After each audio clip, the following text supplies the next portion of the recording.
Hello, greetings everyone. This is Alyce Dylan, and you are at the Indigo Rose Lounge. Today we're going to be looking at emotion, in general, emotion. And for spiritually perceptive and HSP and empathic people, just the idea of emotion can make us, can raise our cortisol levels, make us stressed, because really, emotion is the thing that we are picking up all the time from everybody, usually. Emotion is the social understanding of the perception of various different frequencies. What is emotion really? So, emotion, and I would really suggest you get hold of an emotional scale for yourself so you can see what frequency the various emotions are at. But an emotion is more a perception or an understanding of a frequency than it is any kind of intelligence. If we understand that this emotion relates to a frequency, we get a better and more objective understanding of what we've just encountered. So let's look at emotion in general. We walk around the world like a radio, and spiritually perceptive individuals have what I call the satellite dish hat, the invisible satellite dish hat, which we wear at all times, and we're picking up the emotions of everything going on around us. Some of us can perceive emotions from animals even. So whatever emotion people throw out there, people are just broadcasting all their emotions all over the place. Messy, hey? Yo, people are messy with their emotions. Yeah, spew it out here, leave it running around here, oh, vomit it over there. And goodness, we walk into that, and we're like a spinning dial of a radio, just kind of spinning to the nearest emotion and picking up that frequency and then picking up that frequency and then picking up that frequency. And initially, when we wake up to the idea or to the knowing that we're empathetic and that we're indigo and that we're spiritually perceptive, whatever your words are, it can be like this being inundated. It's like having a radio that's receiving 200 stations all at the same time. It's overwhelming, it's noisy, and it's not great. It's not a fantastic experience at all. So, how do we deal with that? Well, firstly, we understand that this is not ours. These are not all our thing. We can pick one at a time and say, okay, what's this emotion? This emotion's rage. Okay, do I have rage in me? I must have in order to be able to pick it up. So, but is my rage up at the moment? Is there anything about me that's raging right now? No. Okay, fine. It's not mine. Next. I have an imagery that I use with my students and my clients of helium balloons. It just works for me. Tie a helium balloon to it, let it go. Okay? Just tie a helium balloon, let it go. Next, what's this emotion? Tie a helium balloon, let it go. I promise you that what is yours will come back to you. What is not yours will float away.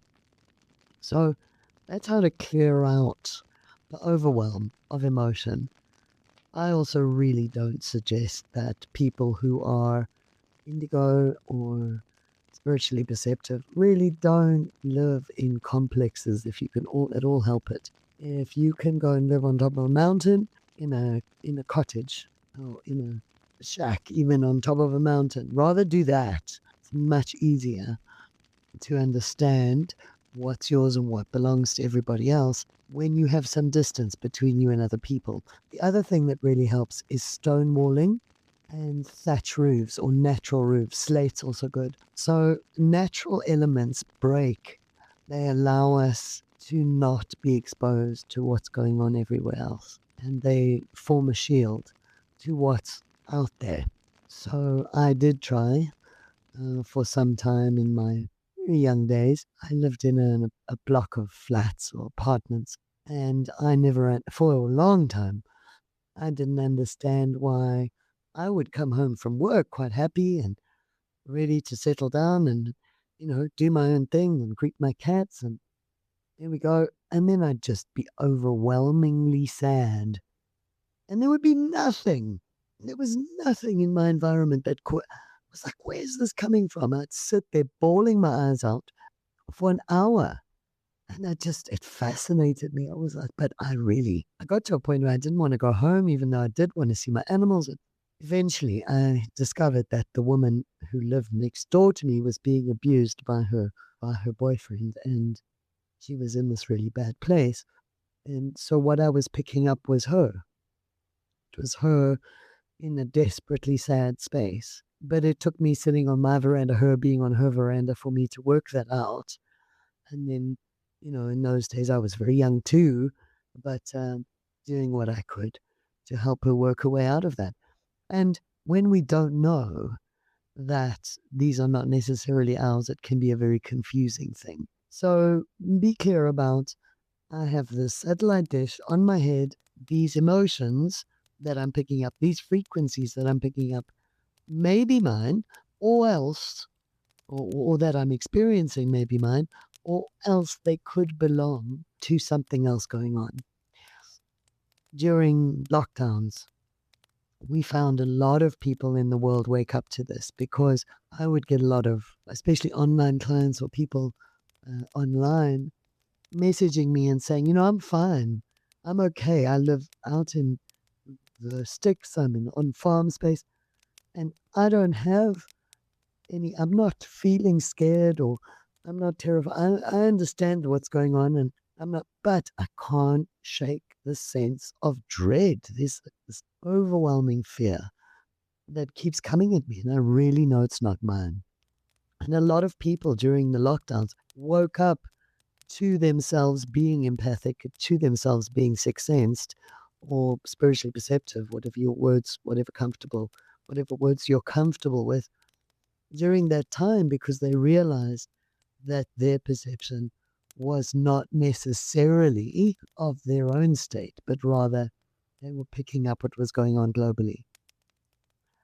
So emotions can be messy, they can be other people's, and they're not necessarily from us. And if emotion does come up for us genuinely, it's usually a sign that there's something here for me. So if you watch a clip, let's say, of someone being harmed or hurt in some way, and it brings up a lot of emotion for you, it's usually because there's something in there that is reflective for you. What I'm talking about is, if it's not necessarily happening in your environment, you're just observing it. You're out at the mall and you're walking through the mall and you will witness an incident, brings up a lot of emotion for you. That's usually because you have something unresolved in you that could do with some clearing up. So emotions can be a great indicator to us that there's something to look at here. There's something that could do with some cleaning up here. All right. And then, of course, we get our own emotions, and those come up in our general life experience, and we learn how to deal with those from childhood on, about what's appropriate, what's not appropriate, what is exceptional for indigo people and spiritually perceptive people is the levels of overwhelm that we experience around emotion, because we're not just dealing with our own. We're also dealing with the emotions of the people around us. There is a very good practice that we can get into regarding emotion where we can focus on, I've discussed it before, it's beaming. So if you focus on one emotion and you, instead of taking in other emotions that are floating around, you also have the capacity as a spiritually perceptive person to beam that emotion outward. You can genuinely affect not only your environment, but your entire neighborhood. You give it a go. You see how that works.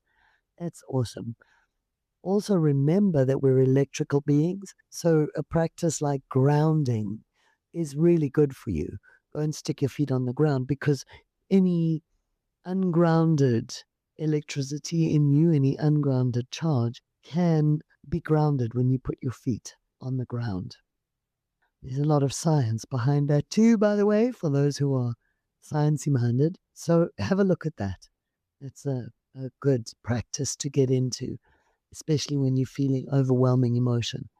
Just use your discernment. You know, when you're in a crowd, if you have to be in a crowd, which a lot of us wouldn't be dragged to, even on our best day, if you have to be in a crowd, just be aware that you're going to be picking up on all the emotions going on around you, and just keep attaching them to those helium balloons in your mind and sending them upwards. There are quite a few practices like bubbling. You can create a bubble around you, hold it firm, and that also, after a little while of practice, that will help keep other people's emotions out. Yeah, really, the first question every empath, indigo soul should ask is this mine? Is it mine? So if I feel dread, if I feel overwhelmed, if I feel anxiety, if I feel rage, is this mine? It's not to say, do I have this in me? Because we all have the potential for a lot of different emotions in us. But is this mine, or am I pinging off someone else? And that's a good thing to bear in mind always. Emotions can teach us a lot. They can bring us a lot of important information about our own life experience and our own journey and our own process. But if we're grabbing onto every single piece of emotion that flies by, then we're just going to create confusion for ourselves. So, okay, get into the habit. Is this mine? And if it isn't, tie it to a balloon, let it go, let it float away. If it was yours, it will come back. You'll feel it again. But this way, at least you can clear out what is not a part of your own experience. All right, lovelies?